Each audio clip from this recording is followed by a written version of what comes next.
Hi friends, welcome to Relax Recipes. வெளியில் நல்ல முறுமுறுன்னு இருக்கும், உள்ள அவ்வளோ சாஃப்டாக இருக்குங்க. நம்ம சின்ன வயசில் இதை கட்டாயம் எல்லாருமே சாப்பிட்ருப்போம். இப்போ உள்ள பசங்களுக்கு பிடிக்குதா என்னன்னு தெரியல. சூப்பரான டீ கடை முட்டைக்கோஸ். எங்கள் ஊரில் முட்டைக்கோஸ்ன்னு சொல்லுவாங்க, நிறைய ஊரில் கச்சிடா இல்லை ஆட்டுக்கால் ஸ்வீட் அந்த மாதிரி கூட சொல்லுவாங்க. அதை தான் இன்றைக்கி செய்ய போகிறோம்.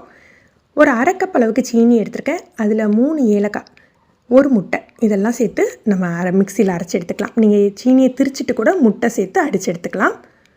1 கப் அளவுக்கு மைதா மாவு, ஒரு 1/4 கப் அளவுக்கு அரிசி மாவு, ஒரு 1/4 கப் ரவை, இது 3 சேர்த்துக்கலாம். ஒரு 1/4 டீஸ்பூன் போல் உப்பு சேர்த்துக்கணும். ஒவ்வொருத்தர் ரெசிபிலையும் கொஞ்சம் அரிசி மாவும் ரவையோட அளவும் வேறுபடும். நான் யூஸ் பண்ணுற அளவை தான் உங்கள் கூட ஷேர் பண்ணியிருக்கேன்.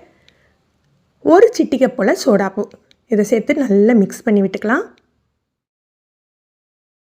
இதை கலந்து விட்டுட்டு நம்ம ஒரு 2 டேபிள் ஸ்பூன் அளவுக்கு நான் வெண்ணெய் சேர்த்துக்கிறேன். நீங்கள் நெய் சேர்த்துக்கலாம், இல்லை சூடான எண்ணெய் கூட சேர்த்துக்கலாம். டீ கடையிலலாம் எண்ணெய் தான் சேர்த்துப்பாங்க, நல்ல மொறுமொறுப்பு கொடுக்கறதுக்காக இதை சேர்த்துப்பாங்க.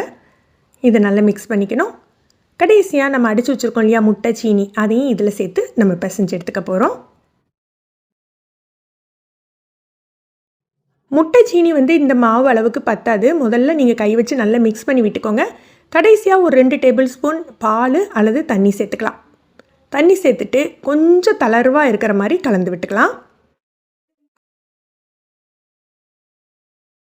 இந்த பதம் கரெக்டாக இருக்கும். இதை ஒரு 1 மணி நேரம் அப்படியே மூடி வச்சிடலாம். லைட்டான ஒரு புளிப்பு ஏறட்டும், அப்போ தான் இந்த ஸ்வீட் டேஸ்ட்டாக இருக்கும்.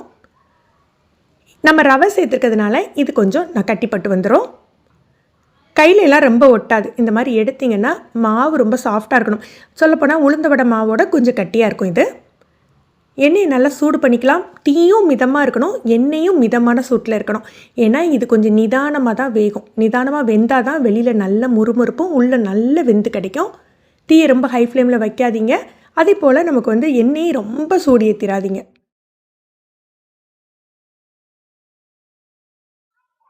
அதுவே ஒன்றோட ஒன்று ஒட்டாமல் நல்லா பொரிஞ்சு வரும்.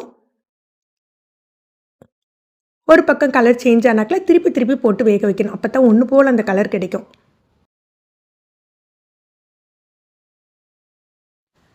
இது நல்ல வெந்து பொரிஞ்சு வர வர அப்படியே ஒரு மாதிரி பிளவுப்பட்ட மாதிரி ஆகிடும். அதை தான் ஆட்டுக்கால் கேக்கு அப்படின்னு கூட சொல்லுவாங்க. இந்த ஸ்வீட்டு கொஞ்சம் மைல்டாக தான் இருக்கும், இனிப்பு மைல்டாக தான் இருக்கும். அதனால் நம்ம விரும்பி சாப்பிட்றதுக்கு திகட்டாமல் இருக்கும். எப்படி கலர் மாறி வந்துட்டு பாருங்கள், நல்ல கிறிஸ்பியாக வந்தாக்கில் எடுத்து வச்சிடலாம். இதை சூடாக சாப்பிட்றதோட ஆற வச்சு சாப்பிட்றதுல பார்த்தீங்கன்னா உள்ளே நல்ல வெந்து பதமாக இருக்கும். இது ஒரு நாள்லாம் கெட்டு போகாதுங்க, 2-3 நாள் தாராளமாக வச்சுக்கலாம்.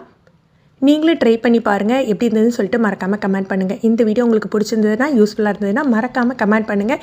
உங்கள் ஊரில் இதை முட்டைக்கோஸ்ன்னு சொல்லுவாங்களா, கஜிடான்னு சொல்லுவாங்கன்னா சொல்லுங்கள்.